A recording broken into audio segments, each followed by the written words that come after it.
Hi, Bob Hui here from Wild Rose Toastmasters Learn It Forward series. And again, my guest is Peter Kossowan, the man who has started more Toastmaster clubs than anybody in our history, 172 clubs.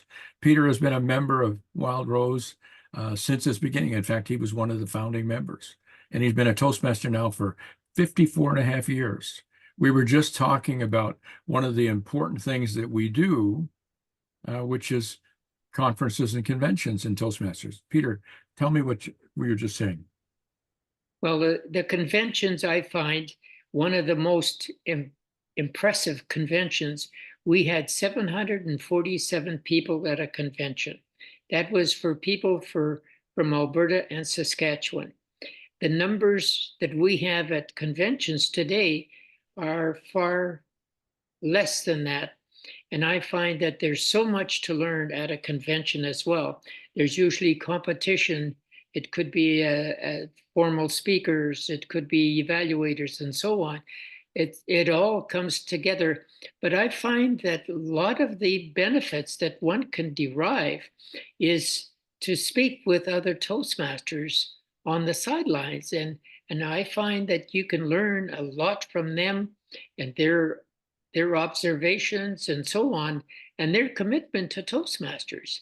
And to me, that is extremely important because they become the original person that they were meant to be. Mm-hmm. Well, and that's the other thing too, is that we were talking earlier before we started recording these that like in my case, I joined like 34 years ago to become a professional speaker and travel the world. And by the end of next month, I will have traveled 80 some countries and spoken in 31 of them. In fact, I'm speaking in Copenhagen on September 5th or September 4th for Toastmasters, and speaking for the National Speakers Association of Sweden in Stockholm before we fly home. That came from what happened in Toastmasters, but the reason I'm still here is the people. I've jokingly told people I got friends all over the world. Some of them I've even met, and a lot of that is because of Toastmasters.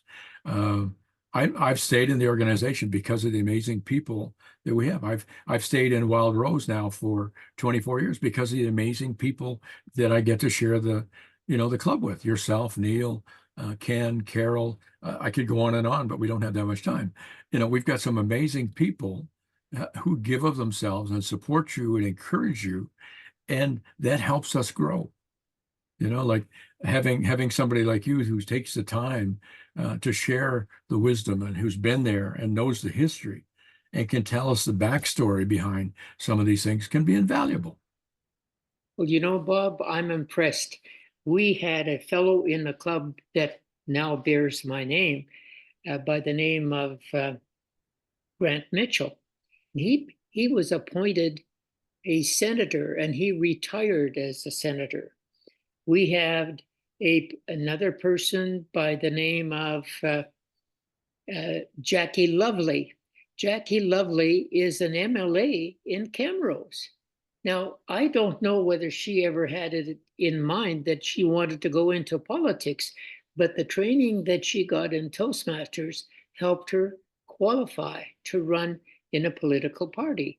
And Mhm. to me, when you have people that have all kinds of skills and they improve on those skills, they just move forward in whatever endeavor they were hoping to do, and that helps them to get there. Yeah, I think that's one of the unsung things that Toastmasters does. I've often said to people, what do you want to do? Where do you want to go? Toastmasters can help you get there.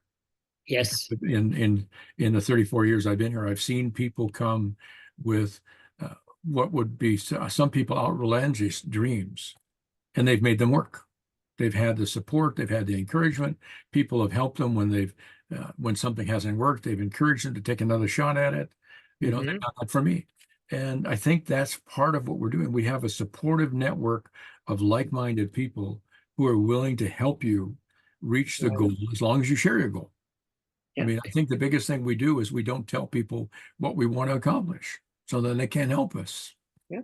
Well, one of our members became the mayor of Edmonton,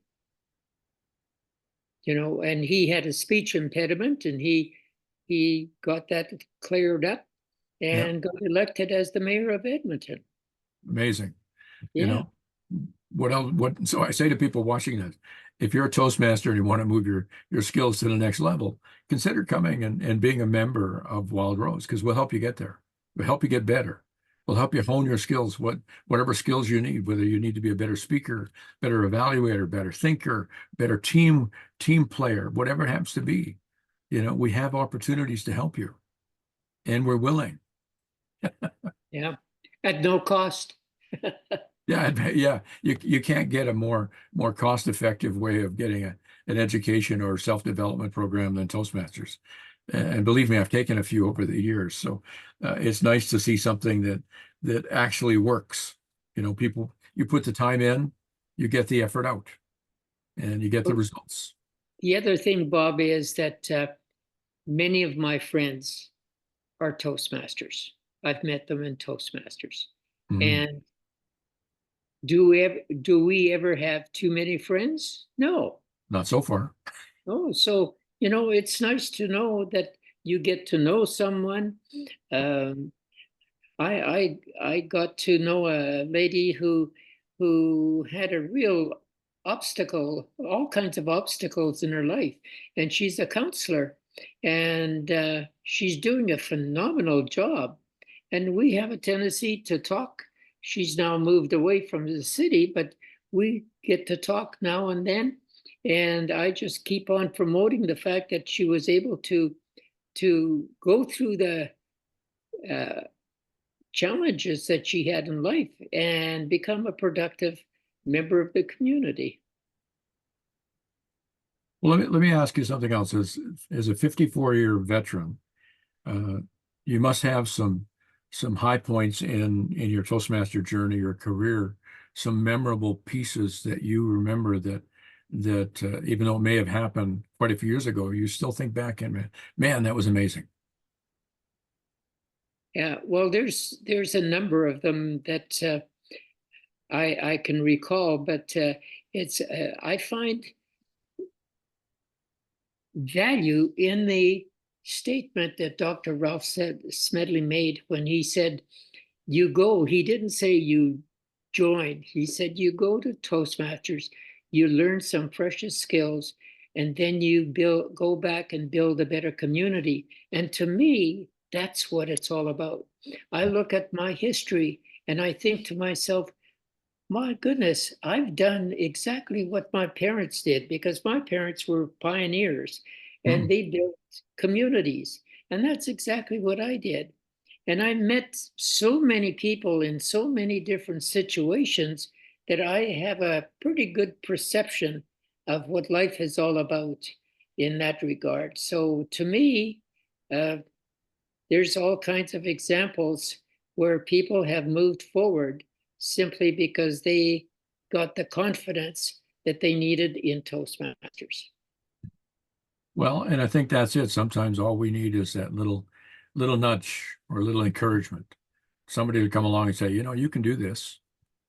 And I know I had people do that for me. I'm sure along the way you had people do that for you. I mean, you Yeah. you obviously survived failing your icebreaker, and you're still here, and you're still active, and you're still giving, and you're still leading the way, and you're still showing some of us youngsters how to do it. Yeah. Well, I'm still learning, Bob. I'm on the board where I'm living, and the president at the meeting, I'm on the board there, and the president of the meeting said, I move so and so. And I said, "Excuse me." I said, "You, as the chairman, cannot make a motion unless you relinquish your role at that moment as a president. And then you can make a motion, and you cannot come back until that motion has been dealt with." Yeah. And I'm sure I should go back and apologize because I just said, you can't do that. Uh, I should have been a little more gentle, I suppose. Well, yeah, it's like one of my little ones is people say, I'd like to make a motion. I usually just go, well, go ahead. Don't tell me you'd like to do something, just do it. Yeah, exactly. I move that.